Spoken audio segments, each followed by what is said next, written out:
Hello everybody and welcome to this walkthrough of the Textguides for the Cinco de Mayo tournament with me and Mr. RJTV. Welcome RJ. Hey! Flames is in the house. So See some flames in the chat. Oh, I'm so happy to be back on screen with you, man. So I'm really looking forward to go through the text, guys. I hope you guys that are watching looking forward to this as well. Much useful content. And if you do have any questions for me or for RJ or for like both of us, please make a comment in the comment section below, and we will be happy to answer you there. And of course, don't forget to hit that subscribe button. So I think it's time to get started. The tournament starts tomorrow, 30th of April. And we're going to start with hole number 1. It's a Milano par 4, short par 4. So I'm going to drop the ball to you, RJ. How do you play this one? Well, hello everyone, and thank you, Tommy, for having me back. Love being here. As far as hole 1, it's pretty straightforward. I really like your white line. That's the way I take.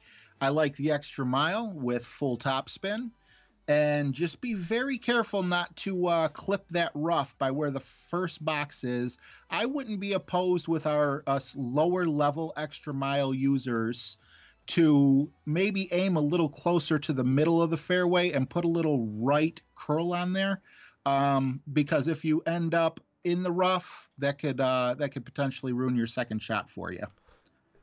Yeah, I can just build on that. It's like this is a short par 4, and if we do get tailwind on this one, and I mean tailwind, like straight tailwind or like side wind / tailwind, then you are able to go to the fairway that like that island, I would have to say, to the right on according to the black line, bouncing it over, try to go for the green in one. Have in mind that you need to have at least 6 bar of topspin to be able to reach over there, otherwise it will be too tough and you will most likely end up into the bunker or into the rough, and then you need to have to discuss with yourself, okay, would that be better than going for a thorn or a hornet like a short iron shot according to the white line. So in my book, I would rather go and play with my short iron if I know that I 100% or 99% would go into the bunker or into the rough.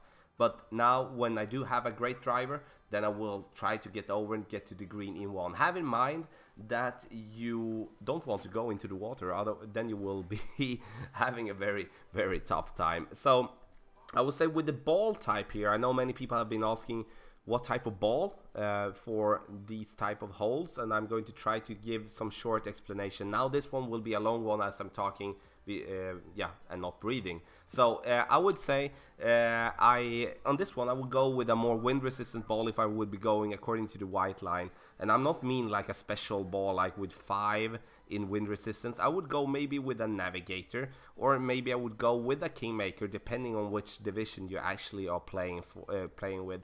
If you are having tailwind, then you can, and this way to give that boost to your ball, then you can go with a Titan, for example, instead of a kingmaker, because then you will get more tailwind than you would be having with your kingmaker. So we go over directly to hole number 2, par 3, one of the oldest, I would have to say. I have been playing this one for a couple of 100 times, I believe. But how do you play this one, RJ? Well, I would say bring out your Goliath. A lot of rookie users are going to hit that red zone, that red line area, and have to overpower if you bring a backbone or something. So bring the Goliath, and that should take that out of play. Depending on how the wind is set up will depend where you're going to land on that little island, and that'll determine how much backspin you need. I don't believe you would ever have a case where you need front spin. And also, just to add on to what you said, I am assuming that you guys are all using at least Marlins. You should be if you want to come in a higher tour and win some better balls in rookie. Just to add to what you just said about the balls, I think that's great. Balls do make a difference. There's a couple holes here later that I might mention a little bit better ball, but at least bring that Marlin. And again, your Guardian should be good here. Totally agree. When it comes to, as you can see, you have a blue line, you have a white line as well, and those lines mostly apply if you play from the second tee or from the third tee with a crazy amount of wind. I would say like having like this 12 mile per hour headwind, or like 10 mile per hour, or like having wind that you feel it's too hard to play on the island in the middle of that big bunker. I use the rough according to the white line most of the time. If I just want to have a safe birdie, I can use 1 to 2 bars of topspin, go in there with a max side spin to the right, or I can go with, according to the blue line, going with my Guardian or another club with a lot of backspin, using the backspin on the fairway, curling it into the right. Those type of shots are a little bit more technical, but at least you will have an easier way to kind of like get a birdie from a great shot instead of needed to hit perfect or otherwise risk the bunker or the rough by the fairway in the middle of that bunker. And I would say for every par 3, I believe the best way to use is a wind resistance ball with as much wind resistance as possible. So I would say that this is the time, at least for pro expert and masters, to pull out maybe a wind resistant ball 5. Otherwise, at least have wind resistance 3, which is a kingmaker. That is my opinion when it comes to the ball.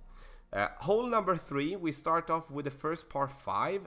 It's one of the oases, or like the oasis, maybe the right pronounced. So how do you play this one then, RJ? I like this is one of those holes. Just be very careful and mindful of the wind, because many times you will end up in the rough here. I take the black line with full topspin for us lower level, rookies, lower level extra miles. Obviously, if you got some ridiculous wind and you think you might end up rolling off into the rough, you might want to take a bar or 2 off. Be very careful not to hit the rough on the left or on the northernmost part as you're going up, and then that'll set you up for a nice easy approach on your second shot with either a Viper or a Big Dog, whatever you choose. But yeah, this is one of those, I see a lot of people making a mistake and clipping the rough, or possibly even landing in the sand, and you definitely want to avoid that, because that'll just mess everything up after. Correct, and I would say, like, just fill in with that.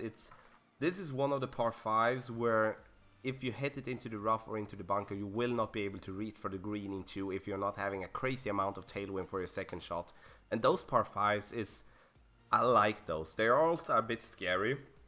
And that's why, if we're having some crazy wind for our first shot, when you play from the second tee, or even from the third tee, like having headwind from the third tee will possibly make it almost impossible to reach according to the black line. And then you need to play according to the white line.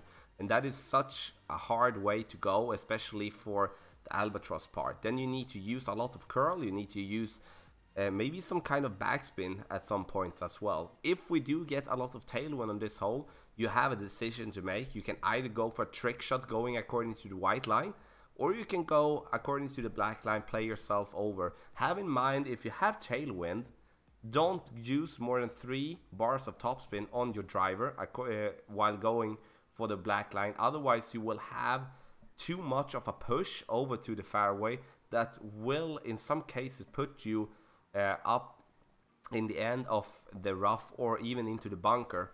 As when it comes to the oasis, the fairways are already a bit bumpy. So if you find yourself going in a downhill way on the fairway, then you will get, like, as I can see on say on streams and stuff like you get shot out from a cannon or something like that. So it's very important to have in mind. And when it comes to par 5 here, it definitely comes down to the wind that we're having, which type of ball that we're actually going to be able to use. If we're having some headwind or sidewind, I would go with a kingmaker if we play from the second or the third tee, to give as much wind resistance as possible. With tailwind, I would pull out a berserker and go full blast down the middle to try to put myself up for a shorter one. If you rather want to go with a kingmaker with tailwind, you can go that as well. So many different different ways to go on this par 5, but it's indeed a tough one. I'm talking too much here, I know, but It's great information. oh, that's good. So we go to hole number 4, short par 4. Can we get the eagle here? Not only the eagle, I think you might be able to actually get a hole in one on this one if you're extremely lucky. Now, I'm not saying that you should expect a hole in one, but I really like that white line. I like the rough bump, and I like to be able to, I'm thinking extra mile, but also I was reading your text guide, some great information in there. I see you have the quarterback. So if the quarterback reaches, that's a much more accurate club and a lot safer way to go. And yeah, rough bump yourself. Even if you don't make it onto the green, you got yourself an easy chip. Yeah, and here I would say, like, this is maybe the first time we may not be agreeing with each other that much. I would say, like, the white line, that is, in my book, way too risky. I dropped that one directly. But then I need to have in mind as well that I do have the backspin on my clubs, which gives me an easier way to bounce over the bunker. The reason you most of the times don't bounce over the bunker is because you, if you maybe put yourself into the rough or into the bunker, is because you need to go with that close line to the bunker to stay on the fairway or onto the green. The reason I'm going for the fairway bump is because I just wanted to put myself over the bunker easily, but I do want to have like at least 5 bars of backspin if we do have sidewind or tailwind. And I do agree in that way, if you're not having that type of club, maybe a low level extra mile, the white line is actually the way to go in this particular situation. And when it comes to this par 4 here, when it comes to the ball, if we are having tailwind on this one, we first of all need to have in mind this the ball is affected more by the wind as we play over the water and also a little bit downhill. So the ball will be, instead of 100% distance, you can take 120% with your adjustment. And then we can go with a wind resistant ball level 5 on this one if we do have a lot of tailwind. Otherwise, I would say the Titan and a Kingmaker for pro, expert and masters, and for rookie I would say I would go with a Quasar here for the side spin, or maybe a Navigator depending on how you want to play it. So okay then, hole number 5, another hole of the Sunshine Glades. How do you play this one then? I really enjoy the black line. I think that's where the first square is where your first bounce will be. And then that'll take you over onto the second patch of fairway to where you should have a nice, easy shot on green. Not necessarily, a very direct shot on the hole itself, but setting yourself up for a nice, easy the third shot. So eagle opportunity, absolutely. I believe so myself as well. This one will be very interesting with tailwind. I would say, like, the black boxes do maybe fool you a little bit there, but you can play it the two way. You can play it as RJ did describe. You can bounce it over there. The most common way, especially from the second tee or the third tee, is that you actually play yourself up short before the water, and using, like, as you can see, the first black box, and then you bounce it before the rough onto the green for your second shot. The white line is the more aggressive line. If you do have tailwind, then you're able to bounce over there and go with a long iron to the pin. And again, if we do have a lot of tailwind, and now I'm just talking to the people that actually are playing in Masters, that if we're having 17, 18, 19 in tailwind with a snow globe, for example, then we should be able actually to go for green in one. And that is maybe crazy when it comes to a par 5, but it could be very, very crazy. So, tailwind, a lot of tailwind, then I would go with a snow globe. Otherwise, I would go with a Kingmaker. If we want to play ourselves up short, I would go from the first tee, I would go with a Navigator. From second tee, I would go with a Kingmaker. I would say the general ball when it comes to second tee or third tee, when you have like a par 5, when you get headwind or you get sidewind, then it is a Kingmaker or a Titan if you do have those in your bag. And when it comes to the front tee, the rookie division, then I would say the most useful ball is Marlin, Navigators, and Quasars in that particular matter. So we're going to go directly here, or not directly, but going to go through to hole number 6, par 3, Sunshine Glades, the last of them. How do you think you can play this one, RJ? Oh man, I hate this hole in shootouts. It's very hard to get very close in terms of like, 2 yards, 1 yard, getting an ace. I wouldn't really, count on that too much. However, the black line, I see you got just one direction here, and that one direction is the exact direction that I take. I make sure to put a decent amount of backspin on, something with a nice ball guide on it, that'll get you nice and close for a easy putt.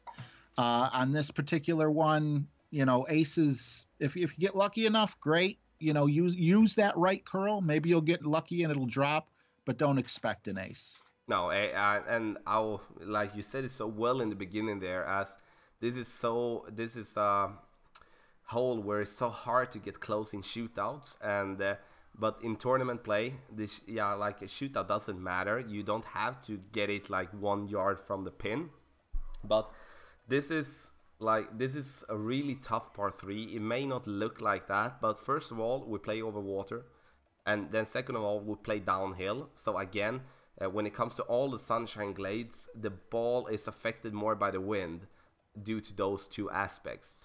So we just want, when we play with a wood club from second tee or third tee, we're going to use, second tee, because we play with our driver from third tee. Then we're going to go with 5 bars of backspin.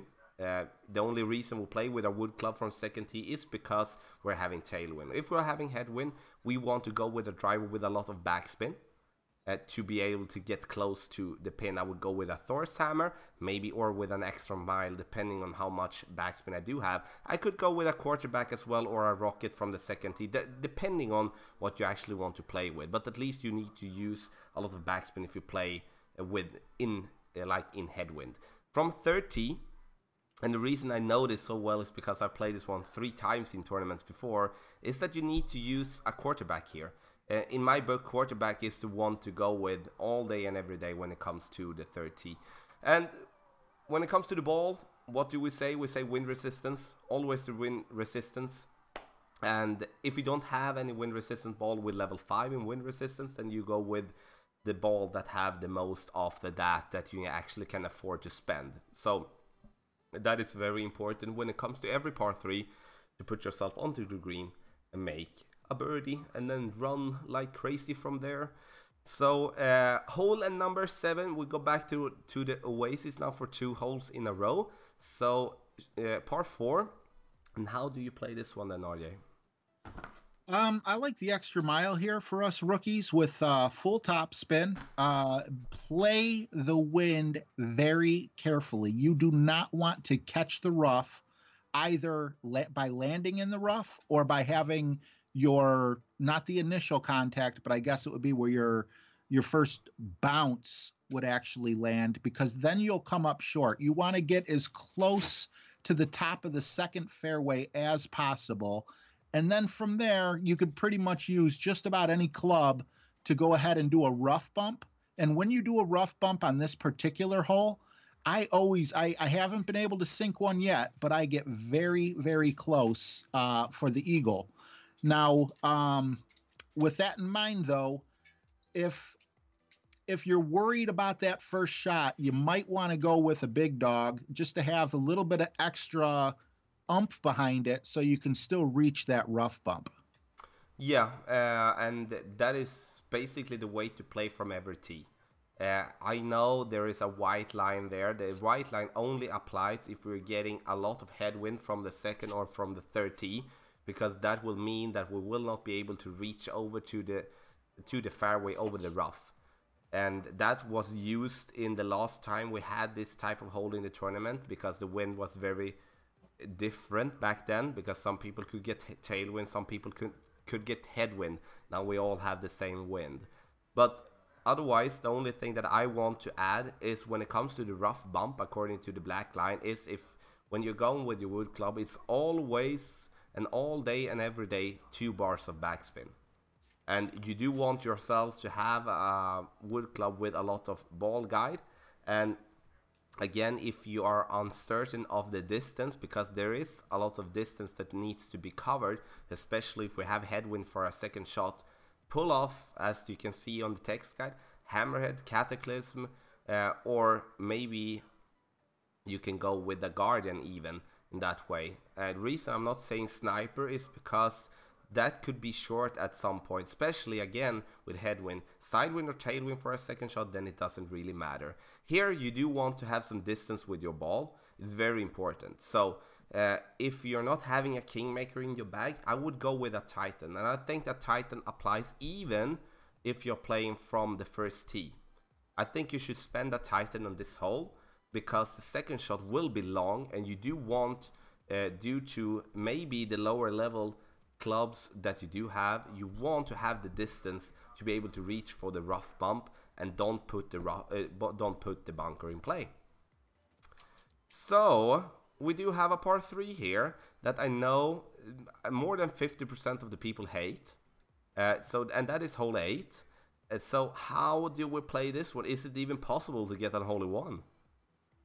I haven't seen it, but it's got to be possible. And as a matter of fact, I know that from watching you on the stream today. I saw you actually came over to the left of the hole, which that was the first time I've ever seen that, by taking the black line as shown. I just want to say also to my rookies out there, I hope you were paying attention to what Tommy was saying on hole 7. If you have a Titan, I would definitely bring a Titan there as well, because that second shot with the rough bump is extremely important. But as far as hole 8 goes, right where that black box is, I like bringing the Guardian. No, not the Guardian. I'm sorry, the Goliath. Put that full side spin on, do full curl, aim as close to the rough as you're comfortable with. You know, you don't want to actually end up in the rough or the sand. And I believe it's about 1 bar of backspin, and that'll be your best opportunity for a hole in one. Don't expect it. I would say you'd have an easy putt there. Yeah, and that is the thing. In the end, if you make a hole in one, you should share. Take off your clothes, run around in the living room, be happy, but don't expect that hole in one. This is a really tough one. And rather take a safe route and take the safe putt for a birdie. And it's very important, if you're playing with your long iron, that you do have some curl on your club, or at least have a ball with a lot of side spin. The more you can actually curl to the left and use side spin to the left, the more backspin you will need to have. If you play from the front tee or the second tee, you will play with a long iron. And the third tee you will play with a wood club.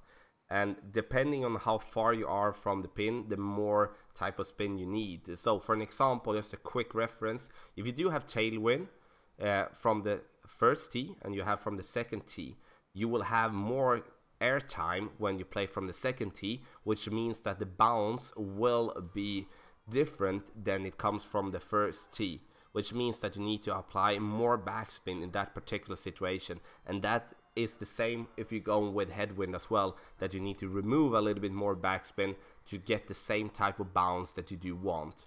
The key to make the hole in one is to try to come in as much to the left as possible, and cross your fingers to let it maybe slide down to the pin. Some people, especially from the first tee, use the bunker shot, using 6 bars of topspin going into the bunker, but that is a risky shot, and I don't recommend it, but it's possible. And with balls, again, I would say side spin here is very important. And even though you may have a ball with wind resistance 5, most of those balls don't have side spin, not that much at least. So if you don't have a wind resistance ball level 5 with a lot of side spin, then I would go with a katana in this way. A katana would be good, kingmaker would be good, and the reason for it is because of the side spin. If you play from the first tee, a quasar would be good because of the side spin there, to give you the help so you're not get stuck behind the green in the rough. So hole number 9, we end up with a De Milano. And yeah, so my question is like to every hole, how do you play this one, RJ?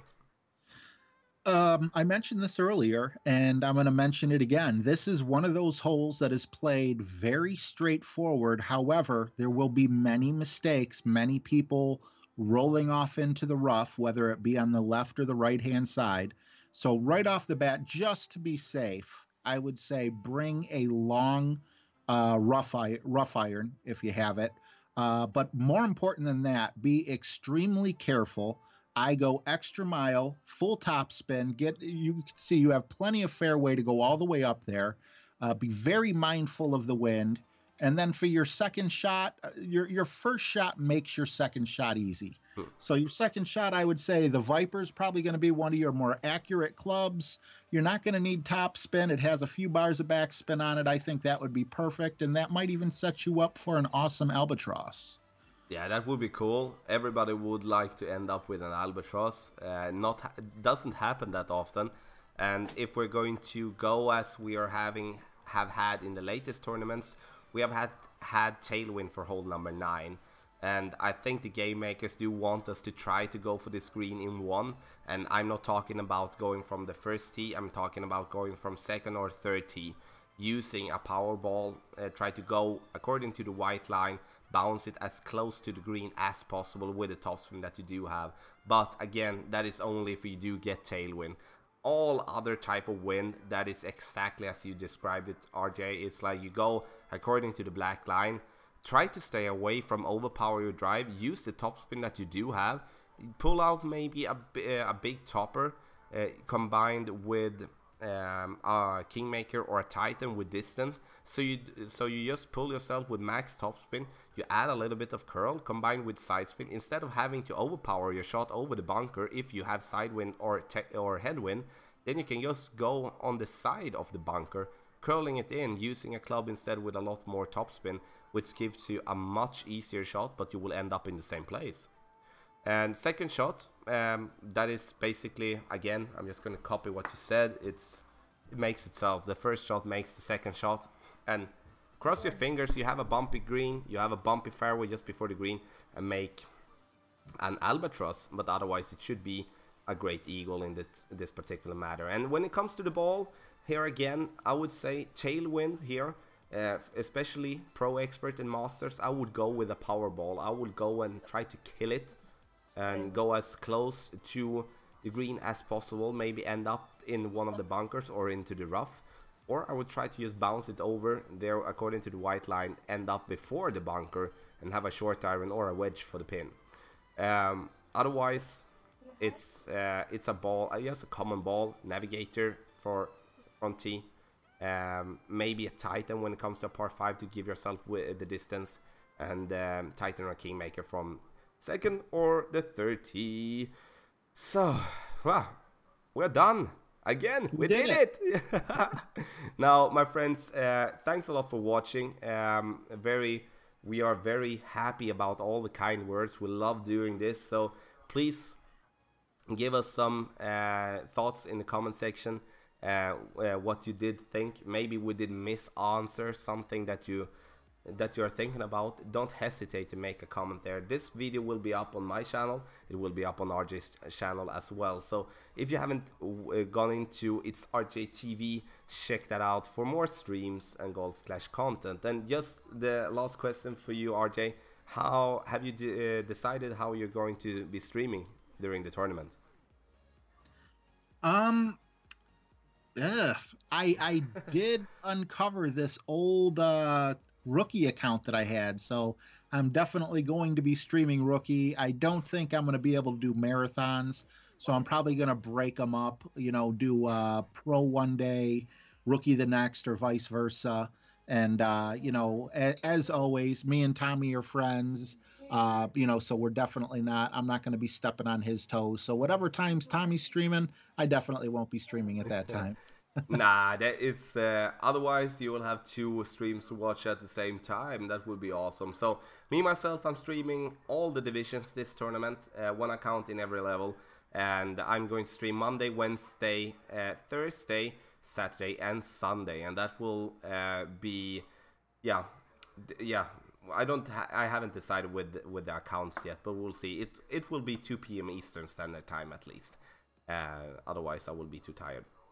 So, my friends, so I will leave over to RJ to end up with the phrase that we always use when we end up with the walkthrough for the text guides. So, how do we end the stream? I would end the stream by saying, happy stroking. Happy stroking, everybody.